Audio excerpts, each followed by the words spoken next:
Hello everybody, welcome back to the channel. And I've decided that it's time to come have there's a little bit of sun peeking through here this morning.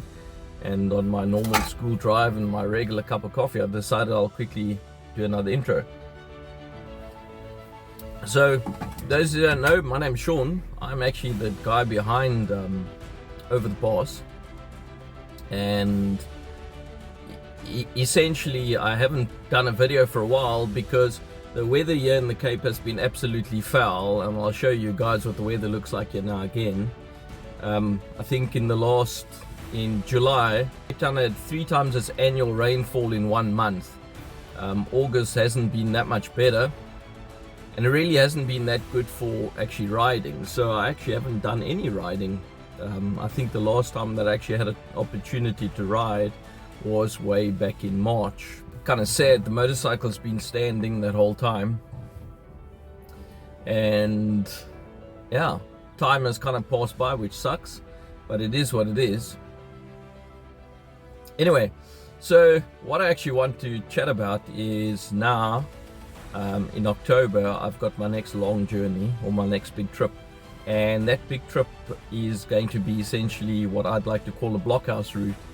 And the Blockhouse Route is actually going to follow the old railway lines that the British built way back in the early 1900s and the late 1880s. And along those railway lines, to protect it from the Boer forces during the Anglo-Boer War, what they did was they built these blockhouses, because the Boers were very, very good at practicing guerrilla warfare. They used to go wherever there was a bridge, they would actually go blow the bridge up, and the British decided that because of that they're going to build a series of blockhouses. In total, during the course of the Boer War, they built something like 9,200 odd blockhouses, and these would have been structures built out of sandstone, cement. Some of them were just done with sandbags, some of them were just done with corrugated iron. And many of them after the Boer Wars were dismantled, but many of them are actually still standing. Some of these blockhouses, and there's many here in the Western Cape that one can visit, are well preserved. Others are less well preserved. If they're in private property, then they're very well preserved. You can access them. And then there's obviously those that aren't very well preserved, which is obviously sad, but that is part of history. Some of them after the Boer War were dismantled by the farmers to actually build housing and those kind of things to get something over their heads.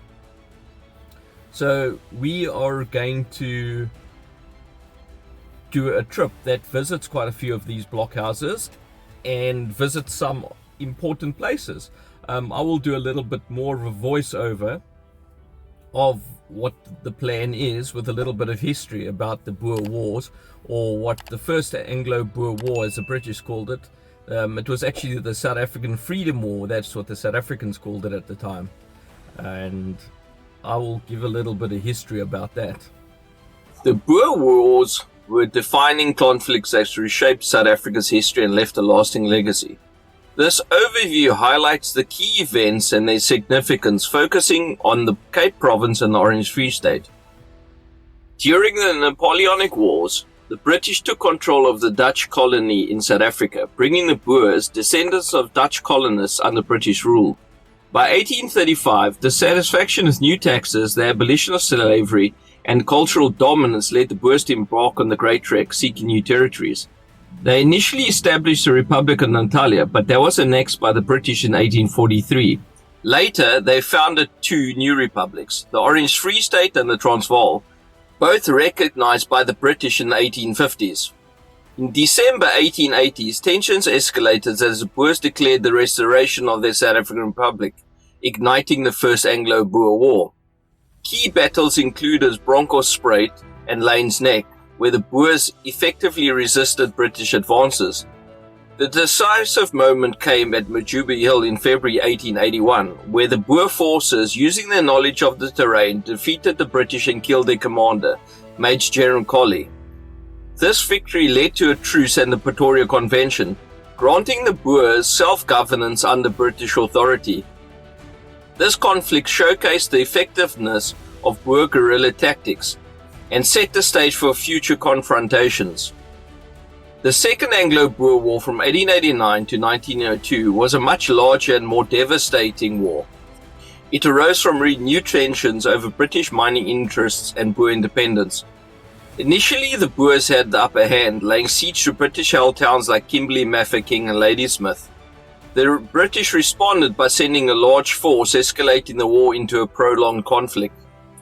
The Boers' guerrilla tactics forced the British to adopt a scorched-earth policy, including constructing blockhouses connected by barbed wire to restrict Boer movements and cut off their supply lines. This approach led to widespread destruction of the countryside and severe impacts on civilians.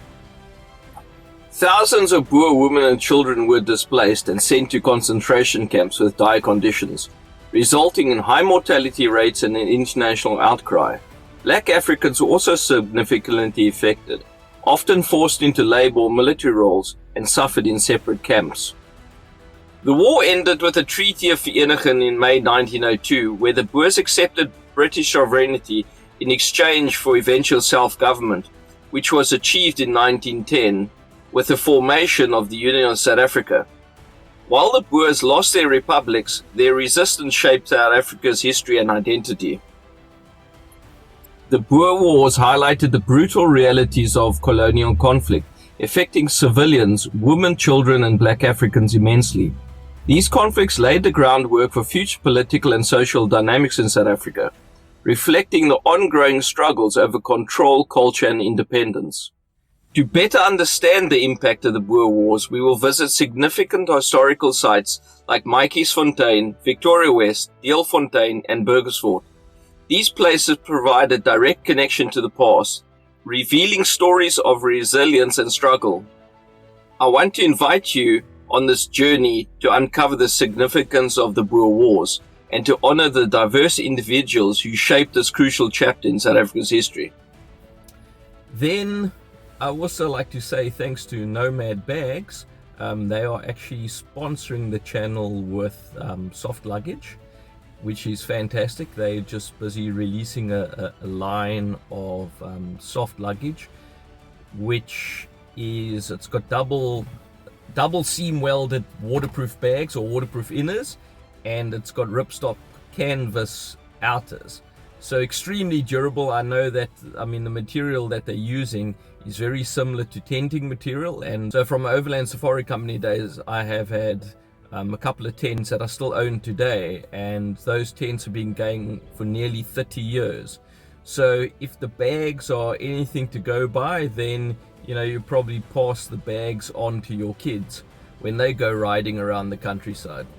So thanks for visiting Over the Pass, and if you like the content, please like and subscribe to the channel. It is free, doesn't cost you anything. It will help me, and hopefully if the channel grows exponentially, then we'll actually maybe bring more sponsors on board, and we'll actually be able to do more trips to more out of the way places.